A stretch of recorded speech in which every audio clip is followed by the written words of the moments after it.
everyone, how are you all? I hope all of you are fine. We are doing this chapter Animal Kingdom. We have already discussed about phylum Porifera. Now we are going to discuss about phylum Coelenterata और इसको Cnidaria भी बोला जाता है. So उससे पहले जिन्होंने subscribe नहीं किया, please do subscribe my channel for more amazing videos and let's get into it. Coelenterata, phylum Coelenterata, इसको निडेरिया भी बोला जाता है. निडेरिया क्यों बोला जाता है उसके बारे में हम देखते हैं.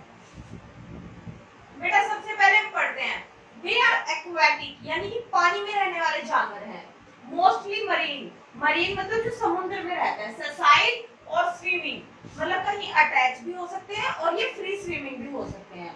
रेडियली एसिमेट्रिकल एनिमल्स, रेडियली बेटा एसिमेट्रिकल होते हैं मतलब काटने पे ढंग से एक जगह से काटेंगे तो ये इक्वल पार्ट में डिवाइड होंगे, बाकी नहीं होंगे.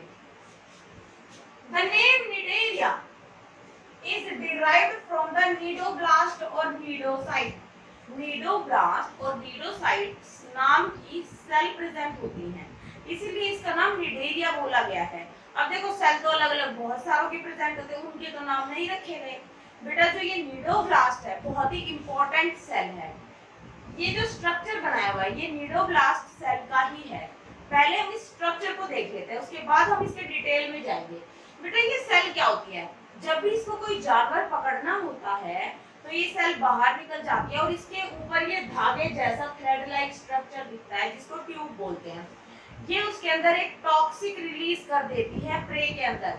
उसके गले के चारों तरफ ये अटैच हो जाती है और ये टॉक्सिन डाल देती है, जिससे क्या होता है कि जो एनिमल होता है वो पैरालाइज हो जाता है. पैरालाइज मतलब लकवा लग जाता है उस एनिमल को, वो मूव नहीं कर पाता और उसको फिर ये खा लेता है. ठीक है, इसीलिए इसका नाम निडेरिया रखा गया है. अब इसके बारे में पढ़ते हैं. निडोब्लास्ट क्या होता है. कंटेन स्टिंगिंग कैप्सूल, एक स्टिंगिंग कैप्सूल होता है जिसको निमेटोसाइट भी बोलते हैं. स्टिंगिंग कैप्सूल को निमेटोसाइट भी बोलते हैं बेटा. प्रेजेंट ऑन द बॉडी और टेंटिकल्स, जो बॉडी होती है और जो उसके टेंटिकल्स होते हैं वहां पे प्रेजेंट होता है. अब वहीं से तो वो दूसरे जानवर को पकड़ेगा, वो पैरों से थोड़ी पकड़ेगा, उसके टेंटिकल्स है वहां से पकड़ेगा, हेड तो होता नहीं है इसमें. ठीक है. Defence and capture the prey, अपने आप को बचाने के लिए भी यूज करता है और दूसरे जानवरों को पकड़ने के लिए भी ये यूज करता है. The stinging cell when discharge a long thread tube, मतलब जब भी इसके पास कोई आता है ना, ये ट्यूब को खोल देती है. उस ट्यूब के अंदर से जो टॉक्सिन, जो जहर होता है वो उस एनिमल के अंदर चला जाता है और एनिमल वहीं पे ही पैरालाइज हो जाता है. ये उसकी प्रोसेस है. तो क्या होगा, डिस्चार्ज इस लॉन्ग ट्यूब को खोल देती है. दैट में कॉइल अराउंड द प्रे, या तो उसके चारों तरफ लिपट जाएगी या फिर अटैच हो जाएगी and inject the toxin called hypnotoxin. कौन सा टॉक्सिन डालती है अंदर, hypnotoxin, into it and paralyse it, उसको पैरालाइज कर देती है. This is all about cnidoblast. इसीलिए बेटा इसको क्या बोलते हैं, निडेरिया बोलते हैं. ये स्ट्रक्चर भी बहुत इंपॉर्टेंट है, आपको याद करना पड़ेगा. This is tube, these are spice, these are nucleus. Okay.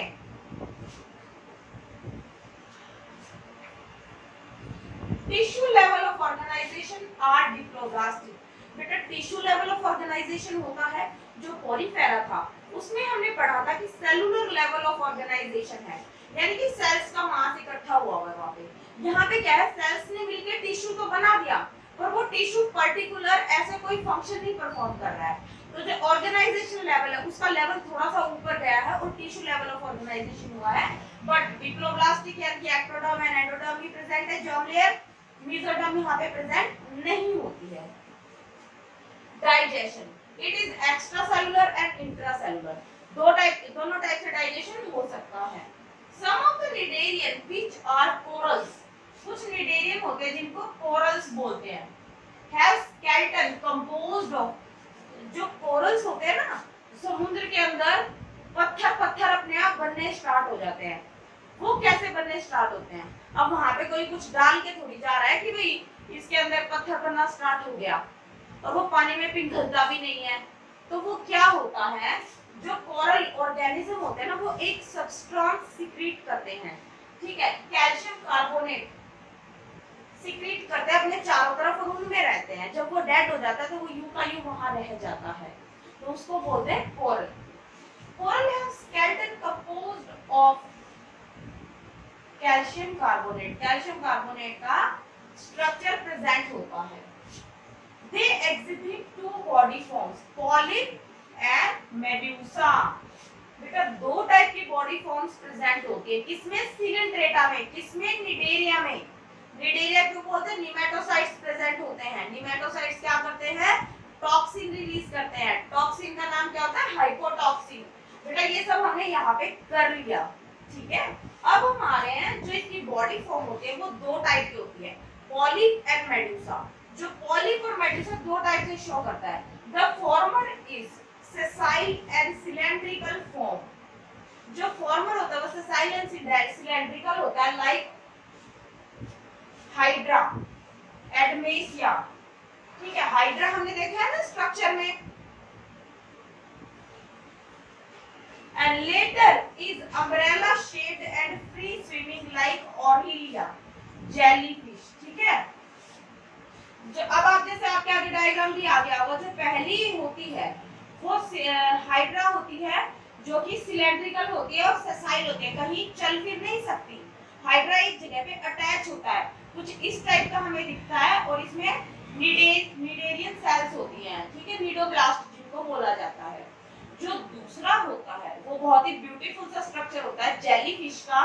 ठीक है, जेलीफिश आप लोगों ने देखी होगी ना टीवी में, कितनी सुंदर लगती है। वो समुद्र में खुली घूमती है, ठीक है, पर वो खतरनाक भी होती है, डेंजरस भी होती है। क्यों? क्योंकि वो टॉक्सिन रिलीज कर देती है। ठीक है, उसके बाद क्या आ गया? फ्री स्विमिंग होती है वो ऑरेलिया जेलीफिश, जिसका आपने एग्जांपल देख ही लिया है। अगला आ गया Cnidaria. Cnidarian fish exhibit both life forms. अब जो ये दोनों चीजें शो करेगा, ये दोनों चीजें कौन सी? पॉलिप और मेडुसा। पॉलिप में हमने क्या पढ़ा? हाइड्रा जैसा स्ट्रक्चर होता है, और मेडुसा में हमने क्या देखा? ऑरेलिया जेलीफिश जैसा स्ट्रक्चर होता है। हमने देखा ना जेलीफिश में टोपी सी दिखती है, हमें अम्ब्रेला टाइप स्ट्रक्चर, छतरी सी खुली हुई दिखती है, वैसा ही तो स्ट्रक्चर होता है उसका। तो जब दोनों एक ही ऑर्गेनिज्म में प्रेजेंट होगा ना, तो उसको अल्टरेशन ऑफ जनरेशन बोलेंगे। अल्टरेशन ऑफ जनरेशन कैसे होगी? मेटाजेनेसिस। मेटाजेनेसिस कैसे होगा बेटा? जो पॉलिप होगा प्रोड्यूस मेडुसा एसेक्सुअली। जो पॉलिप है ना वो मेडुसा को बनाएगा एसेक्सुअली, यानी कि दूसरे पार्टनर की जरूरत नहीं पड़ेगी। बट जो मेडुसा है, जब वो दोबारा से पॉलिप बनाएगा तो उसको सेक्सुअल पार्टनर की जरूरत पड़ेगी। तो उसको बोलेंगे कि जो पॉलिप जब मेडुसा बनाएगा तो वो कैसे बनाएगा? सेक्सुअली बनाएगा। ठीक है, एग्जांपल है इसका Physalia, Portuguese man of war भी बोलते हैं इसको। फाइसेलिया का दूसरा नाम क्या है? Portuguese man of war. ये आपको याद रखना पड़ेगा क्योंकि आपकी एनसीईआरटी में दिया हुआ है, तो इसलिए एग्जांपल इंपॉर्टेंट है। एडमेसिया सी एनिमोन बोलते हैं, और गोर्गोनिया सी फैन बोलते हैं इसको। ठीक है, निडेरिया ये क्या है? ब्रेन कॉरल, इसको ब्रेन कॉरल भी बोलते हैं। These are some examples of coelenterata. You can draw them. Jellyfish, hydra, you have to draw them, and some other examples are also there. You can also draw them. I hope it is clear to everyone. If you want to draw more from here, you can pause the video and you can draw it from here. And stay tuned with me for another amazing video. Thank you so much for watching my video. Hit that like button and do subscribe my channel. Thank you.